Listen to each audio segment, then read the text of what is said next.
Now, in the second part, we are going to examine the model which we've just created. Okay, and by default, the first one is Microsoft Decision Tree. Now, this is given here in the mining model, and the view we are using is Microsoft Tree View. By default, the decision tree will load with 3 levels, but you can increase them to whichever number you like.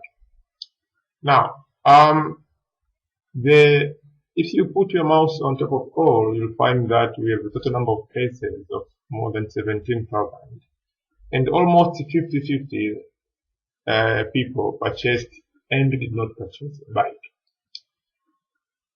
The color, which is light blue, represent the people who have not purchased the bike, and the color which is pink represent people which have purchased the bike. If you look at the age group, the age which is more than 75 years old, you can see the light blue is way huge compared to the pink, which means that less people in this age group purchased a bike.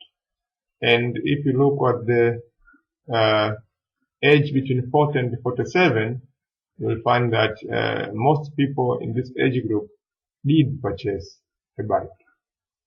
Now again, in the background, we can have background for all cases, or one, which one represents people who have purchased the bike. And the more the blue it is, it means that the more people in that category have purchased the bike. For example, in the age group of below 40 and in the number of cars owned, people who do not have car, actually they've purchased more bikes than people who have cars. Okay, and again you can go to 0 and you'll find that this is the reverse of the previous one. Now, if for example you select a node, for example let's say age group between 40 and 47, and if you right click and you say drill through, then you can get the detailed view of the people who have purchased or did not purchase bike in that particular node. So you can have a lot of information here in detail. Okay, but that's the job of drill through. Now, in top here we have a decision tree, and again we have dependence network. Dependence network will show the attributes, the link between the predictable attribute, which is bike buyer, and the other attributes around it. On the left, we have a bar, a slider, which shows all link. If I drag it to the bottom, it will give me only the strongest link. And in this case, we can see that age is the strongest link in predicting customers who are likely to buy a bike. And if I drag it a little bit up, the second strong attribute is number of cars owned. So the number of cars at home strongly determine the likelihood of people purchasing a bike. Okay, and number of children at home, yearly income, which is kipato, determine also, and the higher you go, the more attributes are included. And I will find that the last 2 attributes are English education and house owner. So if you have or have not, if you do own a house, or if you don't have a house, this is not a strong link between that and purchasing a bike. So if we go back to decision tree, you'll find that in this case, in this particular mining structure, in this particular mining model, age is the determinant, is the strong determinant in determining people in purchasing a bike. Now, we have seen how decision tree works, and let's move to clustering. Now, in choosing clustering, just go to mining model and select clustering, and automatically the clusters will come. Now, in the shading variable, we have to select bike buyer because we want to determine the groups which are likely to purchase bikes. And in the all links, I think let's put all links to full, the slider. Now, the state here is 0.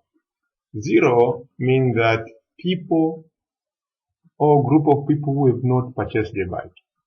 The more the colorful it is, or the brighter it is, it means that these are the people, the group of people who have not purchased the bike. So let's, while it is 0, let's drag the very dark clusters on the right side, and this will represent the group which have not purchased bike.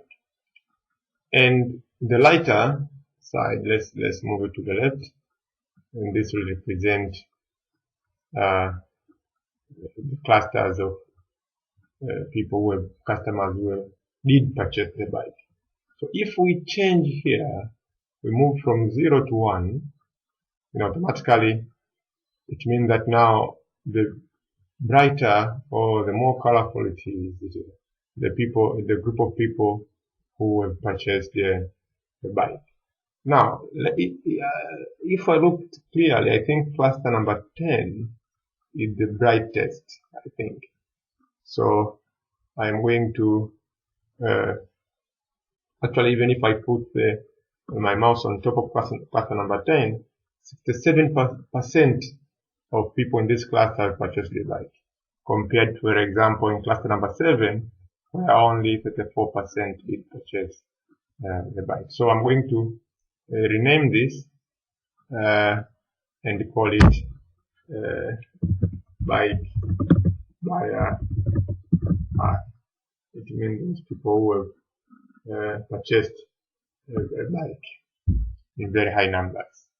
And then I'm going to change the state here from 1 to 0. Okay, and I think cluster number 7 or cluster number 9. Let me see. I think cluster number 7 shows the highest number of people who have not purchased the bike. So I'll say bike buyer low. Okay, so here I have bike buyer low and bike buyer high. Let's move to cluster profile, and we can have edge here. We can see the edge group, and we can see the breakdown of clusters, including bike buyer low here and bike buyer high here per edge. But let's move to cluster discrimination. In here on the cluster 1, let's put bike buyer high, and in cluster 2, let's put bike buyer low. So in this particular column, it is written favors bike buyer high, and we have a column here which favors bike buyer low. So we'll find that, surprisingly, the first variable, okay, which favors people in buying bike is age group between 45 and above. So the age is the highest factor. You can see the age here between 45 and above are the people who have bought bikes more, and age between 33 and 44 are the one who did not purchase bike. But all in all, age is the factor. Again, number of cars owned. If people owns 2 or more cars, I think, then they will not buy a bike. And if people have one car, they are likely to purchase a bike. Okay, and again, we can see that North America did not purchase bikes, but in the other regions, people purchased a lot of bikes.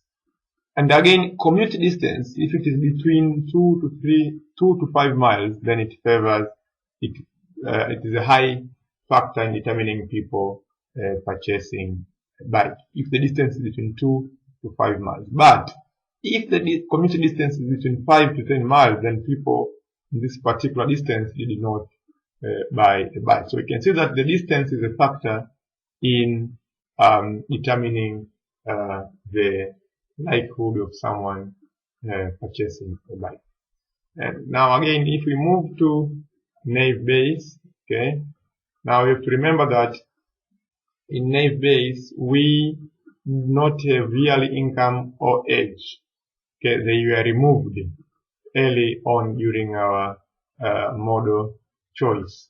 So we have all the other attributes except yearly income and age.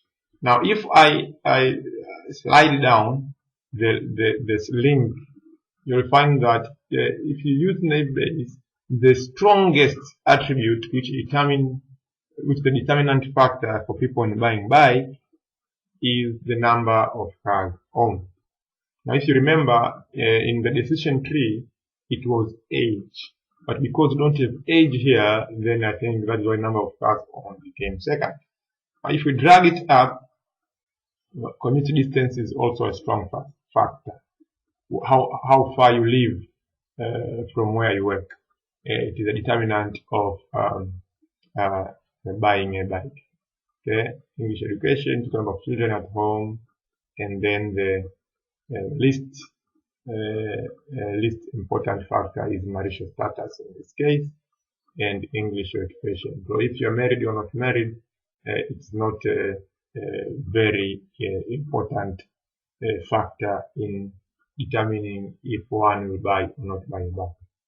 So this is in a nutshell, in a summary, is how we can determine how these models predict the outcome of data mining.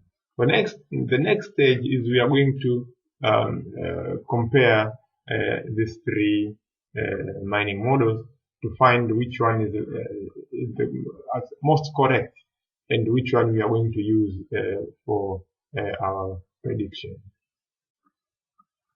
Now, after seeing how all the three models are working, then the next stage is to go to finding the accuracy of the model. Now, mining accuracy chart tab is located just after mining model viewer, and when you click it, the new page opens.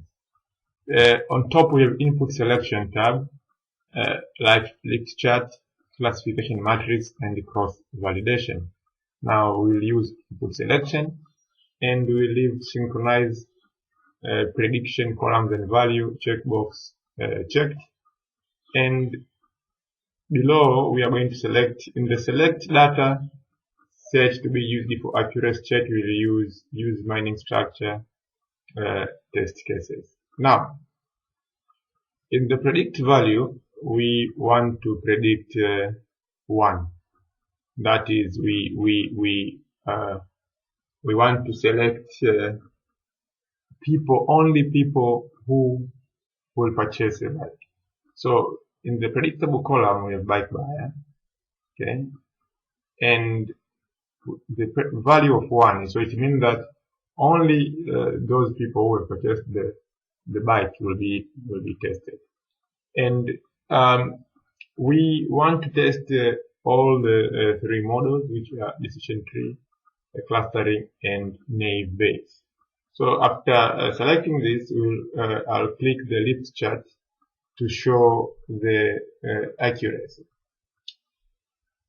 Now, in the lift chart, data mining lift chart, we have, if you can see clearly, we have 5 lines.